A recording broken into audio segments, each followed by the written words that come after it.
Let's go there live. National Anti-Corruption Strategy, where the President of the Republic, President Cyril Ramaphosa, says, corruption wherever it occurs represents a decline in our value system as a nation. If left unchecked, it poses a great threat to our democratic values and our dream of being an ethical and developmental state, close quote.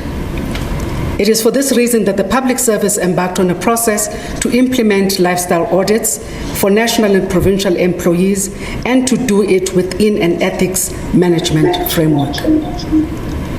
But also, I think, DG, I also need to make it very clear that the lifestyle audits are not going to end here. The lifestyle audits will also be done at the level of ministers, MECs, premiers, and everybody in provinces as well. But the process at that level is not for the Department of Public Service and Administration, but it resides with the presidency. And the sooner this happens so that these processes can run in tandem, the better, so that we can also be able to uproot all of the issues that we speak about here in this indaba, that it affects everybody. We embarked on a process to implement lifestyle audits, as I said, for both the national and provincial employees, and to do it within an ethics management framework.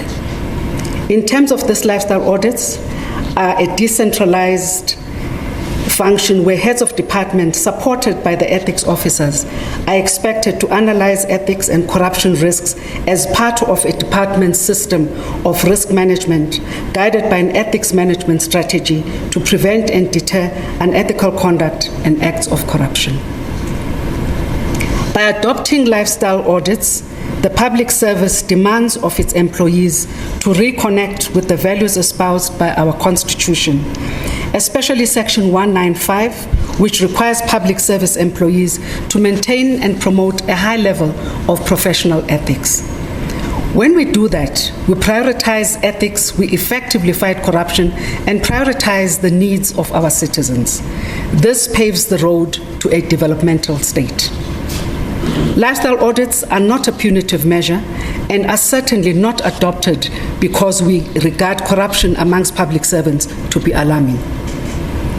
But we cannot deny the fact that we do have corrupt public service employees. This was painfully laid bare during the COVID-19 pandemic, where public service employees were found to be involved in procurement theft and other criminal conduct.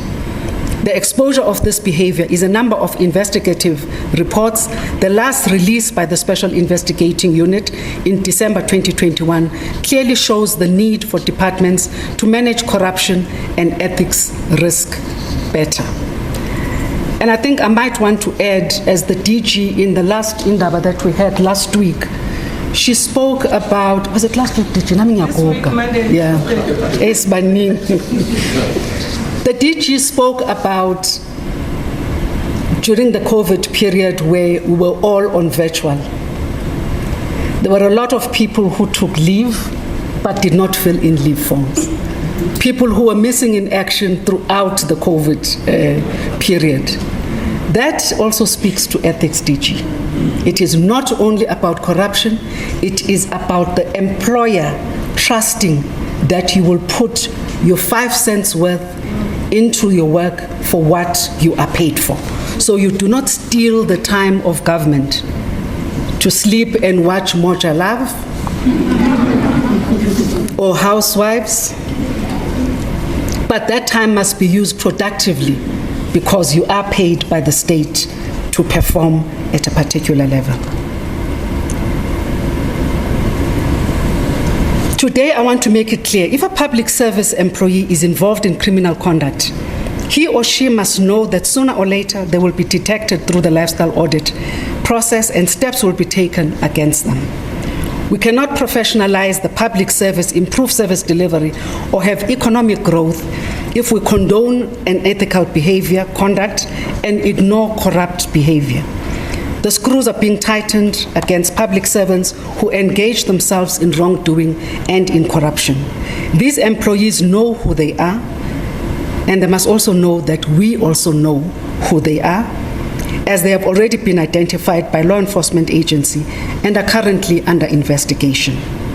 They might not know as yet that they are being investigated, but we have General Libya here, and we are sure that the long arm of the law that General Libya wields will really take its course. To get to the stage where we are implementing lifestyle audits was not an easy task. Firstly, the public service regulations had to be reviewed to prepare for the effective implementation of these lifestyle audits. This included the adoption of the concept on ethics officers and that of an ethics committee. It was necessary to establish these ethics infrastructures in each department to take responsibility for managing of ethics and to ensure that lifestyle audits are implemented in a much more coordinated fashion. Secondly, it required systems and processes to be developed and implemented. In this regard, the electronic capturing of financial declarations of public service employees was made compulsory, and the system was expanded to include the declarations from employees on salary level 9 to 16. Today, the disclosure system also contains the financial declarations of all ethics officers, all supply chain management personnel, and all employees in finance units. What I've asked the department to do is to include those from which decisions of procurement originate. Because before a decision is processed at supply chain, it originates from somewhere. So we must not only look at the second tier where possible corruption can happen or unethical behavior can happen. Those that take the initial decision for a service or a good to be bought must also be under scrutiny, and we must ensure that we help them also to protect themselves against wrongdoing. Because as we said earlier on, these lifestyle audits are really not about a punitive exercises, but it is also to help you, to help yourself and adopt integrity in the way that you do things. And to strengthen the culture of transparency, the revised Code of Conduct also provides for an obligation to be placed on public service employees to report unethical conduct and corruption. This results in the adoption of a reporting guide to guide departments in adopting a whistleblower system and process, as well as to outline the need for protecting those who do report. An electronic copy of this guide is included in the promotion pack, as well as an electronic copy of a whistleblowing toolkit for public service employees developed by the Public Affairs Research Institutions. The groundwork paved for the adoption of a guide on implementing lifestyles in the public service, which made lifestyle audits compulsory for all national and provincial departments as from the 1st of April 2022. In terms of this guide, the lifestyle audit process is divided into 3 distinct phases. The first being ethic reviews, which are conducted by ethics officers. The second, lifestyle investigation, that is conducted by departmental investigators. And the last is those cases that are extremely complex, that require a specialist intervention, that will be referred to qualified auditors to perform a lifestyle audit. And obviously, this is the third phase, which the last phase would be that of handing over everything to law enforcement agencies for prosecution, for further investigation and prosecution. Let me pause for a moment and acknowledge the immense role of these ethics officers in managing ethics in their respective departments. As change agents in your departments, you have a great responsibility, as you are responsible for institutionalizing the values, norms, and standards of the public service. As the Minister of Public Service and Administration, who is responsible for setting norms and standards on ethics and integrity in the public service, I want to express my appreciation for your dedication and support, acknowledging that ethics management is an over and above task of what you are substantively employed for. I want to encourage you and the departmental investigators to continue with your good work in conducting lifestyle reviews and investigations. Keep on being diligent and ethical so that we can build ethical departments and an ethical public service. What I'd also want to request, DG, is that heads of departments do not chop and change ethics officers as they please. We need to have a system in place where if an ethics officer has to be changed, that permission must be given by the DPSA so that we can avoid a situation where ethics officers are marginalized, ethics officers are victimized, and ethics officers get suspended because they need to be taken out of the way and brought back after having dealt with issues that we want to deal with, which are usually not savory actions. And during this indaba, you will have the opportunity to listen to the Public Service Commission on the role of ethics officers to institutionalize the constitutional values in national and provincial departments. You will also have an opportunity to hear from the National School of Government on compulsory online courses that are available to support you.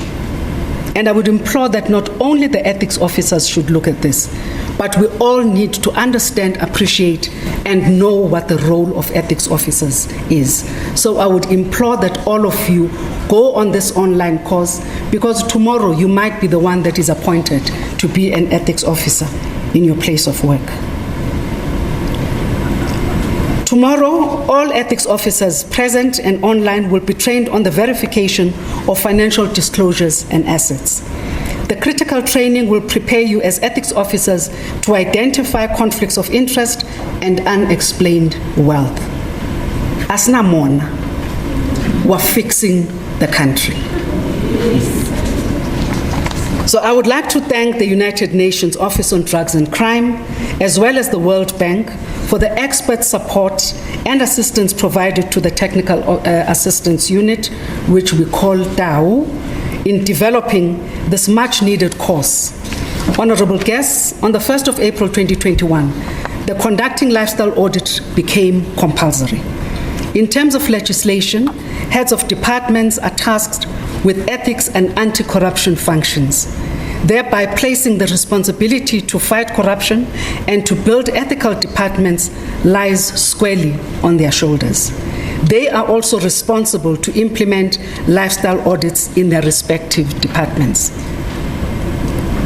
Yesterday in the Portfolio Committee, we reported that by the end of January 2022, 16 national and 17 provincial departments commenced with lifestyle audits. Some of these departments not only performed lifestyle audits, but even went further with conducting lifestyle investigations. The Western Cape Department of Health, for example, referred more than 700 non-SMS members to investigations to investigate possible conflicts of interest. And this is what I was saying earlier on. 700 non-SMS, and this is where decisions originate a lot of the time. The Western Cape Provincial Treasury also referred 3 senior officials for investigations into possible conflicts of interest. Now, sometimes when you are investigated, you shake in your pants, you shake in your boots, utatazela umhloli into engapheli. But I will advise that if you are investigated, please cooperate. Because a lot of the time, those that are investigated get vindicated. And that's the opportunity for you to get vindicated if you are indeed ethical. So give cooperation to the head of department, give cooperation to the ethics officers, and you will be vindicated if indeed you are ethical. Although this is a start, it is not good enough. It could be better. We could be moving swifter. And I'm sure that we need 100% compliance, which we will, of course, achieve in time. I therefore urge those departments that have not started to conduct lifestyle audits, to do so speedily. But I also request that the department holds, the DPSA, holds these departments by the hand and guide them through the process so that we can have 100% compliance in a very short period of time. I don't want to put timeframes, DG, because I will really be stressing you. I also want to acknowledge the role and support of those departments invited to the indaba who are stakeholders in this journey. Some of the departments that the DG called out have the most problems, but are not here. What we need to check, DG, is do they even have ethics officers at all? Because there are certain departments that are hugely vulnerable to unethical conduct, financial mismanagement and corruption, and you would have hoped that they would have been here in numbers.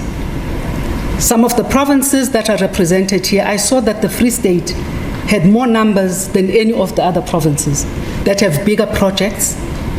They are bigger provinces. They have more projects to deal with. But the Free State, a round of applause to them.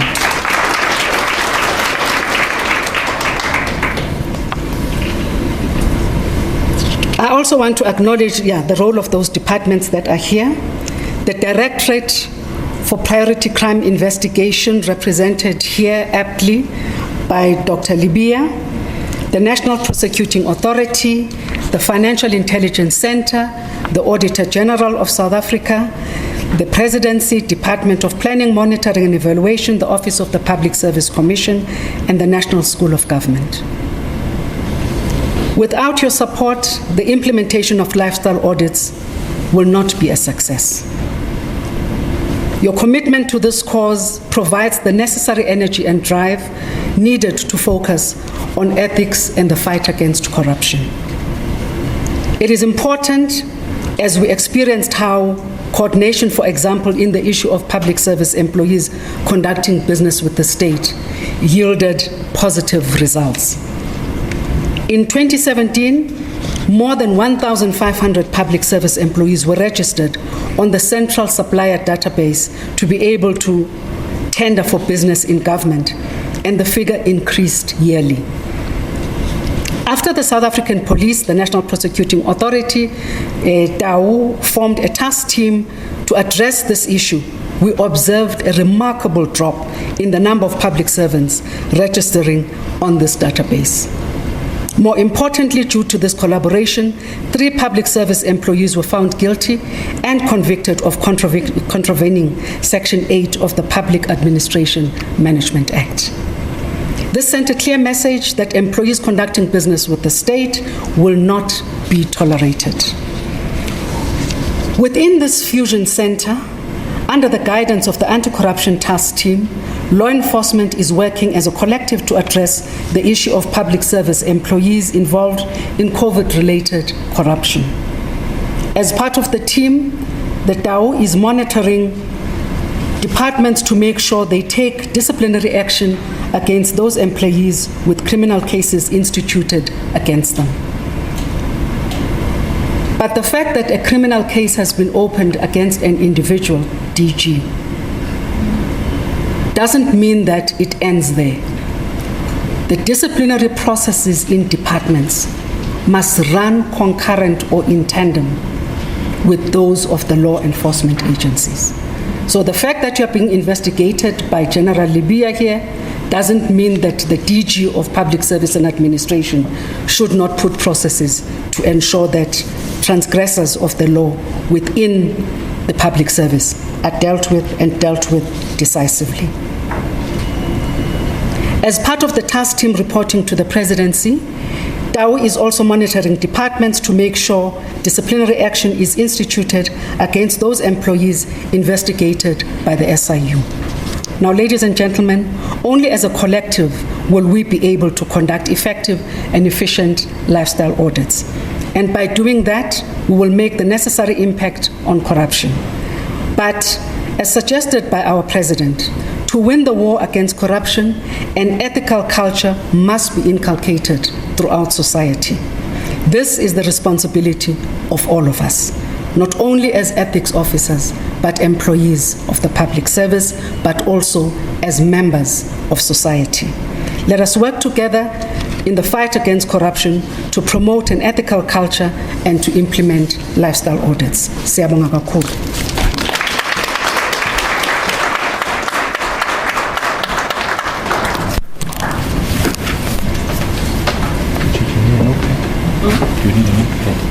Yes, please. Thank you. Thank you, Minister, very much. Minister has highlighted a number of things, and I just want to tell you a little story about yesterday. When we reported to the portfolio committee around the lifestyle audits, there were a number of questions.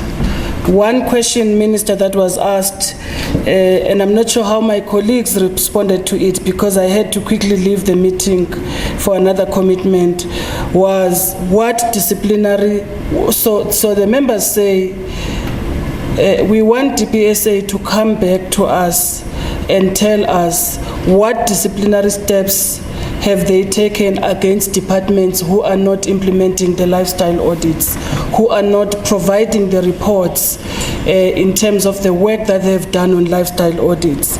I'm not sure how Dr. Solomon responded to that question because I was not there by the time he responded. Maybe he will share with us when he presents later on in the program.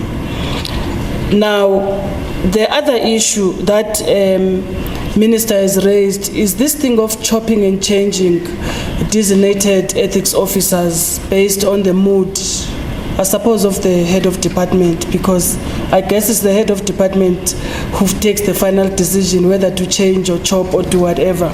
So, Minister, we hear you, and fortunately we are having also the process of review of our regulations. And all right, there we have the Public Service and Administration Minister Ayanda Dlodlo, saying that, warning public servants who have been implicated in wrongdoing to cooperate when being investigated, as most of them, of course, are vindicated when they are ethical. Well, she was addressing the Department of Public Service and Administration's lifestyle audit, indaba, aimed at strengthening disclosure and fighting corrupt activities in the public space.